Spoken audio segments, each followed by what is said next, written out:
Kutalada musharaxiinta madaxweyne ee dhexdhexaadka oo maanta shir ku yeeshay Muqdisho ayaa soo dhaweeyay garowshadii dowladdu ay ka bixisay falkii dhacay 19 February.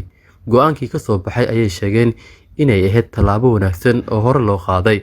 Waxay sheegeen inay aad u xun yihiin baajinta dibadbaxyadii nabadeed oo ay dadka ku dalbanayeen doorasho xor ah, iyadoo taasi muujinayso culays laga qaaday dowladda waqtigeedu dhamaaday. Waa sida ay hadalku dhigeen. Afhayeenka kutalada Cali Maxamed Nuux Tamjilic ayaa warbaahinta u sharxay bayaanka kulankooda. Wareyntii kullada murashaxiinta madaxweyne ee dhexdhexaadka ah waxay soo dhaweynaysaa ama ay soo dhaweynayaan in xukuumaddu garowshiyo ka ogolaatay wixii dhacay 19kii bishan oo ahaa in maaragtay gaboodfal iyo joorfal lagu sameeyay dad maaragtay mas'uuliyiin hore ahaa haddana xilka madaxweynaha u taagan. labo waxaan cadaynaynaa oo kullada murashaxiintu ay cadaynaysaa in ay ka xun tahay in la joojiyay mudaharaadkii nabadeed ee dhici lahaa 26 bishan oo aan isleenahay arrintaasi waa arrin lagu laalayo xuquuqda dastuuriga ee muwaadinka Soomaaliyeed uu leeyahay qabto waqtigii doorashadu ay dhici lahayd waqti ka bilaabanaysa ama waqtina ku eg iyo isla markaa in maaragtay la xadido xilhaynta xukuumadda iyo madaxtooyada hadda xilligoodu dhamaaday. Gudoomiyaha kutalada musharaxiinta dhexdhexaadka Cumar Abduqaadir Fiqi ayaa sheegay in baajintii dibadbaxii nabadeed ay kutaladu u aragto mid lagu doonayo in waqti lagu siiyo dowladda inay iska sii joogto. Kutaladu waxay ka xun tahay in uu baaqday mudaharaadkii la iclaamiyay oo magaalada Muqdisho shacabkeedu u diyaar garoobay 26 bisha annagoo u arkaynay in baajintaas mudaharaadkaas uu baaqday looga gol lahaa in culayska laga qaado xukuumadda iyo madaxweynaha muddaxileedkeeda hadda dhamaaday.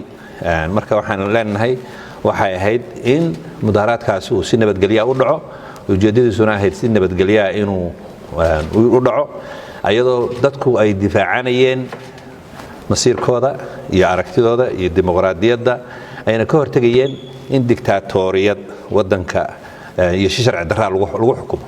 musharaxiinta madaxweyne Saciid Ciise Maxamuud, Dr. Maxamed Isaaq Iido, Cabdimaalik Xasan Taksi ayaa iyagu soo dhaweeyay heshiiska is-afgaradka ee Muqdisho ku dhexmaray midowga musharaxiinta iyo dowladda federaalka, iyaga oo soo jeediyay in la qabto shir wada tashi oo loo gudbi karo khilaafka hortaagan doorashada dhammaan saamiliyada siyaasadana ay ka qayb galaan.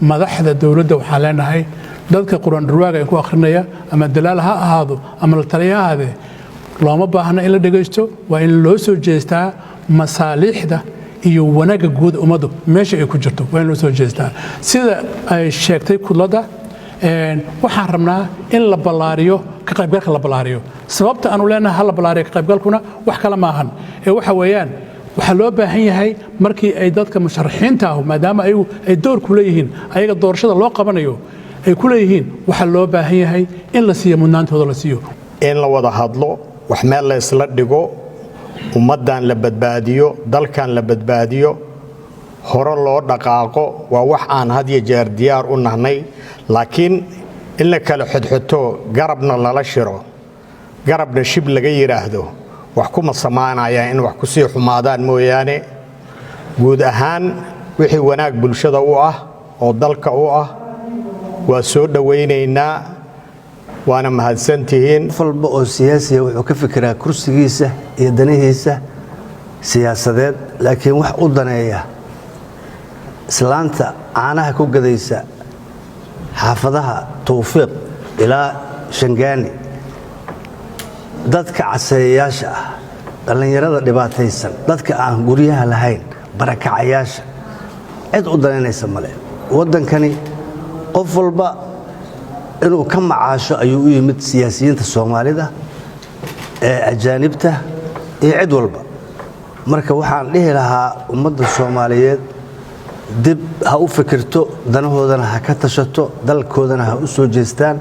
muwaadiniin dalkooda jecelna allah ka dhigo. Haajir Abduqaadir, Artin TV, Muqdisho.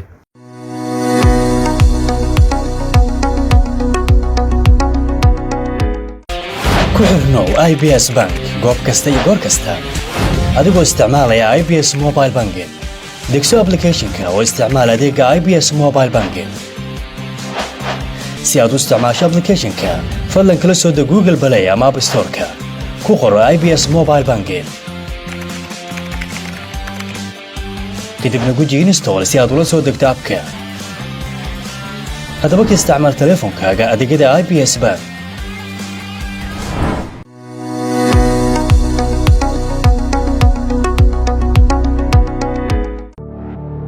mar walba ku xirnow RTN run iyo raadraac.